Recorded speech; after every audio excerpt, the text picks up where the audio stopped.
नमस्कार दोस्तों, हर हर महादेव, ओम नमः शिवाय, श्री शिवाय नमस्तुभ्यम। दोस्तों, अगर आप हमारे चैनल पर नए हैं तो हमें सब्सक्राइब जरूर कर ले ताकि आने वाली वीडियो आपको मिल सके। आज शुक्रवार का दिन है।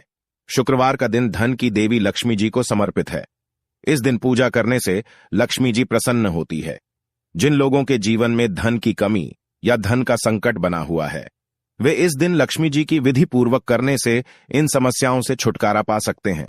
इस दिन दीपक जलाना शुभ माना गया है।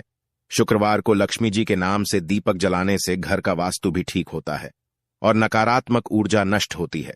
शुक्रवार को लक्ष्मी जी की पूजा जीवन में सुख समृद्धि लाती है। शुक्रवार को शाम के समय घर के मुख्य द्वार पर दीपक जलाना शुभ माना गया है। दीपक की बाती का भी विशेष महत्व है। घी की बाती जला रहे हैं तो दीपक में रुई की बाती का प्रयोग करना उत्तम माना गया है। वहीं जब तेल का दीपक जलाते हैं तो लाल धागे की बाती बनाना चाहिए। ऋग्वेद के अनुसार दीपक में देवताओं का वास होता है, इसीलिए पूजन से पहले दीपक जलाने की परंपरा है। इसके साथ ही किसी भी शुभ कार्य को करने से पूर्व दीप को प्रज्वलित करते हैं। शास्त्रों के अनुसार दीपक को सदैव भगवान की मूर्ति या तस्वीर के सामने ही प्रज्वलित करना चाहिए। घी का दीपक अपने बाएं हाथ की तरफ रखकर जलाएं और तेल का दीपक हमेशा दाईं ओर रखकर जलाना चाहिए। चलो इसके बारे में मैं कुछ और जानकारी बताते हैं, ध्यान से सुने। में इस जगह पर चुपचाप एक दीपक जलाकर छोड़ दें। इससे मृत्युदंड, पितृदोष, महाकाल सर्पदोष, नजर दोष, शनि दोष, राहु दोष सब कुछ होगा खत्म। किस्मत पर लग जाएंगे चार चांद। माता लक्ष्मी दौड़ी दौड़ी चली आएंगी, कंगाल भी होंगे धनवान।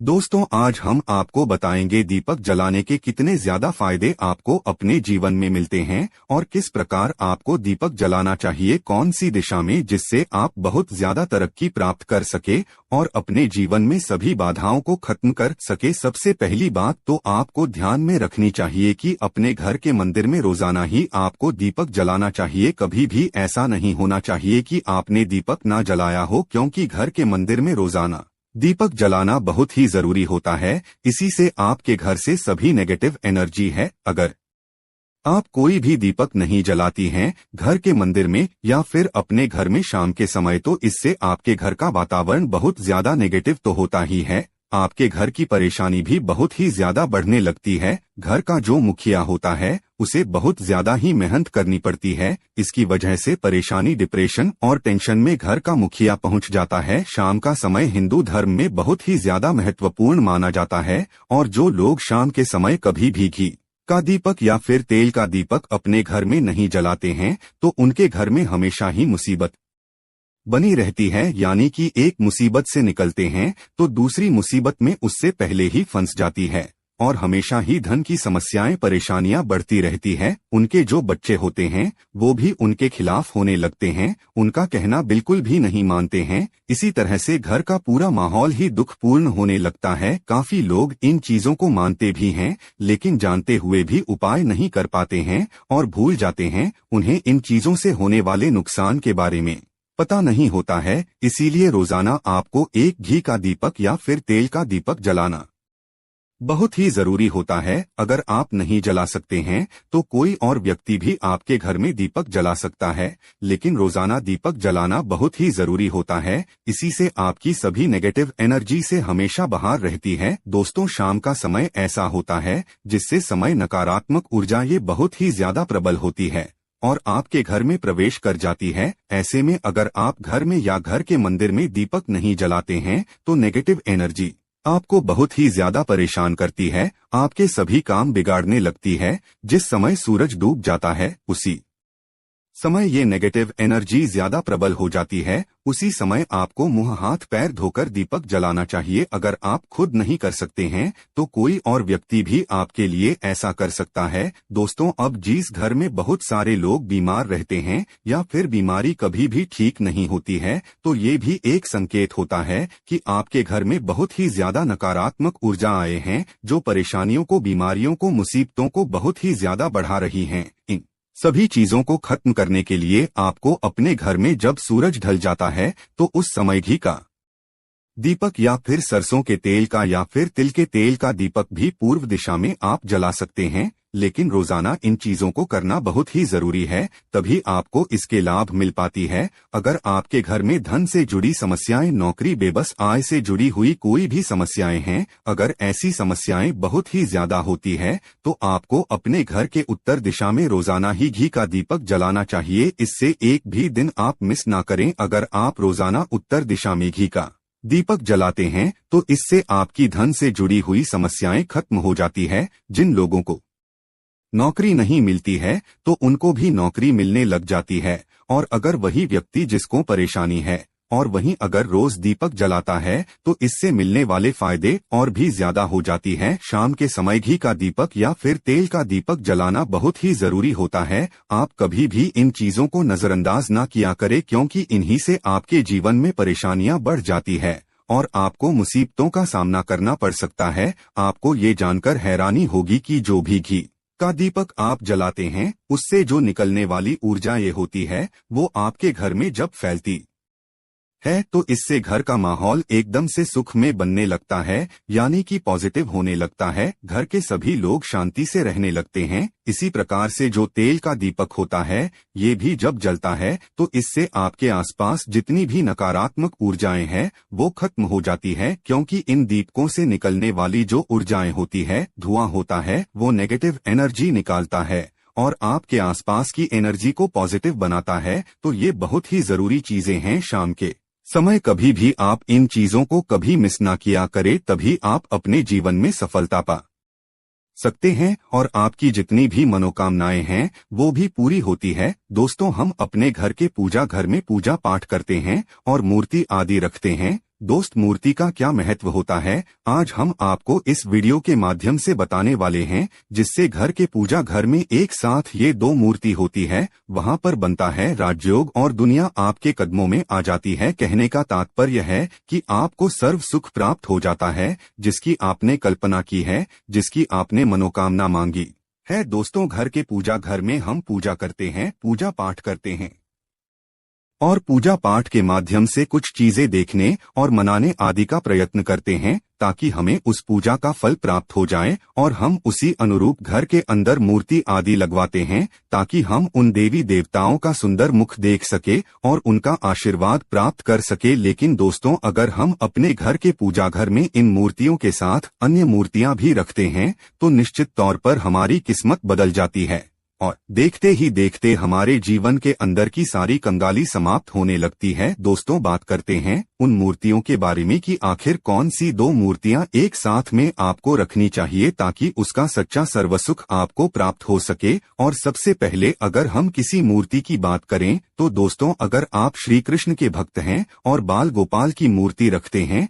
तब आपको भगवान श्री कृष्ण के साथ माता रानी राधा जी की मूर्ति भी आपको जरूर रखनी चाहिए। दोस्तों, या भगवान कृष्ण की अगर आपके घर में तस्वीर है तो उसके साथ राधा जी की भी तस्वीर संयुक्त जोड़े के रूप में आपको लेकर आनी चाहिए। दोस्तों, यह प्रेम और एकता की एक ऐसी अनोखी मिसाल है कि जिस घर में इन दोनों की तस्वीरें होती है तो समझ लीजिए उस घर के अंदर किसी भी प्रकार का गृहक्लेश नहीं होता है। दोस्तों, पति पत्नी और परिवार जनों के बीच परस्पर प्रेम रहता है और घर में धन धान्य में अपने आप ही वृद्धि होती है। इसीलिए ये जरूरी माना गया है, अगर आप भी इन मूर्तियों को रखते हैं तो निश्चित तौर पर आपके जीवन में अपने आप ही फायदा प्राप्त हो जाएगा। दोस्तों, कई लोग अपने घर में माता लक्ष्मी की पूजा करते हैं तो सोचते हैं कि भगवान विष्णु की भी पूजा करें या ना करें, या फिर उनकी मूर्ति साथ में रखें या ना रखें। दोस्तों, हमेशा भगवान श्री विष्णु जी और माता लक्ष्मी की पूजा आपको एक साथ करनी चाहिए। दोस्तों, देवाधिदेव महादेव भगवान विष्णु और भगवान ब्रह्मा जी तीनों ही देवताओं को सर्वशक्तिमान देवता माना गया है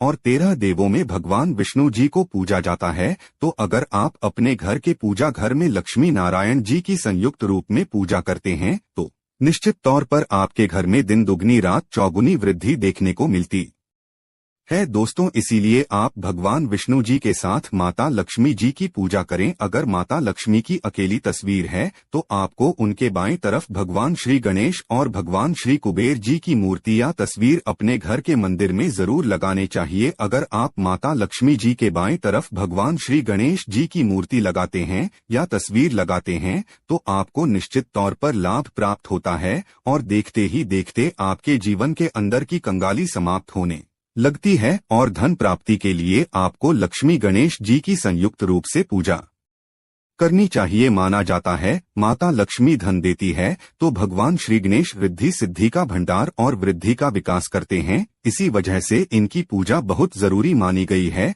दोस्तों, कई लोग पूछते हैं कि अपने घर में हनुमान जी की तस्वीर या मूर्ति रखें या ना रखें, या उनकी पूजा करें या ना करें। दोस्त, तो आपको निश्चित तौर पर हनुमान जी के अन्य देवी देवताओं के साथ में भी आप मूर्ति या तस्वीर रख सकते हैं। किसी प्रकार की कोई दो राय नहीं है कि आपके ऊपर हनुमान जी क्रोधित होंगे या नहीं होंगे। दोस्तों, इसके अलावा आप प्रभु श्री राम की तस्वीर भी अपने घर के पूजा घर में रखते हैं तो आप हनुमान जी की तस्वीर रखें या ना रखें, हनुमान जी महाराज के निमित्त किसी भी प्रकार की पूजा या पाठ करना हो तो आप प्रभु श्री राम से कहे। दोस्तों, भगवान श्री राम के प्रिय भक्त हनुमान जी महाराज है और निश्चित तौर पर आपको उतना ही आशीर्वाद प्राप्त होता है जितना कि आपको हनुमान जी की मूर्ति या तस्वीर का पूजन करने से होता है। या फिर आप क्या करें, श्री राम दरबार की तस्वीर अपने घर में लेकर आए और श्री राम दरबार की तस्वीर का पूजन करें, या उनकी मूर्ति या उनके किसी प्रकार की कोई चीज आपके पास है तो आप उनका पूजन करें। इसमें सारे देवी देवताओं को आपको आशीर्वाद प्राप्त हो जाता है। हनुमान जी से लेकर माता सीता, भगवान श्री राम और अन्य देवी देवताओं का भी आशीर्वाद आपको प्राप्त हो जाता है। तो निश्चित तौर पर अपने घर के पूजा घर में एक साथ आप ये तस्वीर रख सकते हैं। आपके जीवन में राजयोग की प्राप्ति हो जाती है। दोस्तों, इसी तरह अगर आप अपने घर के पूजा घर में या किसी अन्य स्थान पर अगर कोई तस्वीर रखना चाहते हैं और उसे लगाकर अपने घर में लाभ प्राप्त करना चाहते हैं तो अपने घर में या पूजा घर में आपको निश्चित तौर पर तेरे देवों की तस्वीरें या मूर्ति एक ही स्थान पर लाकर जरूर रखनी चाहिए। ब्रह्मा, विष्णु और महेश, इन तीनों की संयुक्त रूप से इनकी एक साथ तस्वीर अपने घर के मंदिर में या अपने घर में कहीं भी लाकर रख देनी चाहिए। माना जाता है कि इन तीनों देवताओं के एक साथ दर्शन करने मात्र से हमारे बड़े से बड़े विघ्न और बड़े से बड़े कष्ट ऐसे ही समाप्त हो जाते हैं। इसी वजह से इन तीनों की एक साथ में तस्वीर या मूर्ति लाकर आपको पूजा जरूर करनी चाहिए। दोस्तों, अब बात करते हैं कि कुछ ऐसी तस्वीरें होती है या ऐसी मूर्तियां होती हैं जिनको आपको अपने घर के पूजा घर में स्थान ही नहीं देना चाहिए। अगर आपने इन तस्वीर या मूर्ति को अपने घर के पूजा घर में स्थान दिया है तो समझ लीजिए कि आपको कंगाली का सामना करना पड़ेगा या फिर देवी देवताओं के क्रोध का सामना करना पड़ेगा। दोस्त, और एक बात बता दें कि मंदिर में कभी भी विषम संख्या में गणेश जी की मूर्तियां ना रखें, जैसे कि 1, 3 या 5 ऐसे रखना अशुभ माना जाता है। 2 मूर्तियों को एक साथ रखना शुभ माना गया है। अगर आप सिर्फ गणेश जी की मूर्ति रखते हैं तो इसके अलावा किसी भी प्रकार की मूर्ति आपको नहीं रखनी चाहिए। दोस्तों, इन्हें स्थापित करते वक्त ध्यान दें कि गणेश जी का चेहरा हमेशा घर के मुख्य दरवाजे की तरफ होना चाहिए ताकि आपको अच्छे और सच्चे धन लाभ की प्राप्ति हो। और इस बात का ध्यान रखें कि घर में अंगूठे से बड़े आकार का शिवलिंग आपको भूलकर भी नहीं रखना चाहिए। हमेशा एक छोटा सा शिवलिंग रखें और इससे ज्यादा शिवलिंग आपको नहीं रखना चाहिए। दोस्तों, वैसे तो आपको अपने घर में शिवलिंग रखना ही नहीं चाहिए, उसके बाद भी अगर आप रखते हैं तो अंगूठे के आकार से बड़ा शिवलिंग आपको नहीं रखना चाहिए। आप छोटा शिवलिंग रख दें और ध्यान रखें कि एक से ज्यादा शिवलिंग आपको भूलकर भी नहीं रखने हैं। घर में अगर आप शिवलिंग रखते हैं तो शिवलिंग के ऊपर आपको तुलसी भूलकर भी अर्पित नहीं करना चाहिए। अगर आपने शिवलिंग रख लिया है और उस पर तुलसी अर्पण कर दी है तो देवी देवताओं के क्रोध का आपको सामना करना पड़ेगा। दोस्तों, मंदिर में हमेशा अगर आप हनुमान जी की तस्वीर रखना चाहते हैं, आप हनुमान जी महाराज के अनन्य भक्त हैं, तो बैठे हुए हनुमान जी महाराज की मूर्ति की रखे। बजरंगबली रुद्र भगवान शिव के अवतार हैं, इसीलिए उनकी भी शिवलिंग की तरह ही मूर्ति रखी। साथ ही जो पति पत्नी होते हैं, वैवाहिक जीवन आपने नया स्टार्ट किया है, तो हनुमान जी की मूर्ति या तस्वीर अपने कमरे में, अपने बेडरूम में आपको भूल कर भी नहीं रखनी चाहिए, अन्यथा आपको आपके जीवन में कई प्रकार के दोषों का सामना करना पड़ता है। दोस्तों, हनुमान जी ब्रह्मचारी हैं, तो इस बात का आपको ध्यान रखना चाहिए। दोस्तों, राधा कृष्ण की मूर्तियां अगर आप जैसे अपने शयन कक्ष में सोते हैं और वो आपके बेड के सामने की तरफ रखी है कि जैसे कि आप सुबह उठें और आपको उठते ही पहले उनके दर्शन हो जाए, तो समझ लीजिए कि आपका जीवन मालामाल होने वाला है। किसी भी प्रकार का कोई दुख धन की चिंता आपके जीवन में नहीं रहेंगी। दोस्तों, इसी तरह अगर माता दुर्गा की तस्वीर आप अपने घर में लेकर आना चाहते हैं और चाहते हैं कि माता दुर्गा की तस्वीर के माध्यम से आप अपने जीवन में समृद्धि देखें, तो दोस्तों भूलकर भी आपको माता दुर्गा की क्रोधित अवस्था की तस्वीर जैसे कि महाकाली की तस्वीर या फिर महिषासुर का वध करते हुए या क्रोधित अवस्था में मां लक्ष्मी की, माता दुर्गा की तस्वीर लाकर आपको उनकी पूजा नहीं करनी चाहिए। दोस्त, तो हमेशा शांत और सुंदर मुख वाली तस्वीर ही अपने घर के अंदर लाकर पूजा करनी चाहिए। बहुत ही शुभ और मंगलकारी माना जाता है। दोस्तों, इस बात का ध्यान रखें कि अगर आप अपने घर में मूर्तियां रखते हैं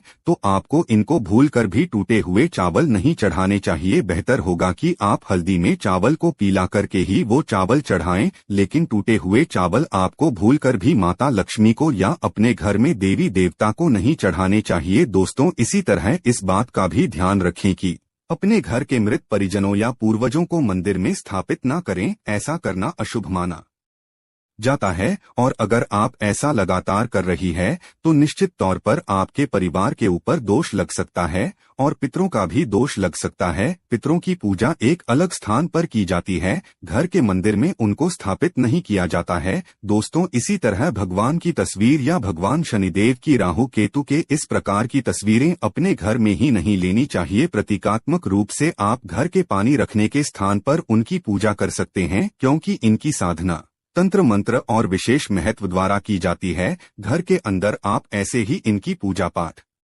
आप नहीं कर सकते हैं। इनकी पूजा पाठ में अगर किसी प्रकार की कमी रह जाती है तो उनको बहुत ज्यादा क्रोध आ जाता है। इनके क्रोध का आपको सामना करना पड़ता है। इसी वजह से आपको इस प्रकार की तस्वीर या मूर्ति या अपने घर के अंदर नहीं रखना चाहिए। और जो पहले हमने आपको बताया उस प्रकार की तस्वीरें तो निश्चित तौर पर आप रखकर अपने जीवन में फायदा प्राप्त कर सकते हैं। दोस्तों, अगर आप भगवान भोलेनाथ से प्यार करते हैं तो कमेंट बॉक्स में लिखें हर हर महादेव, ओम नमः।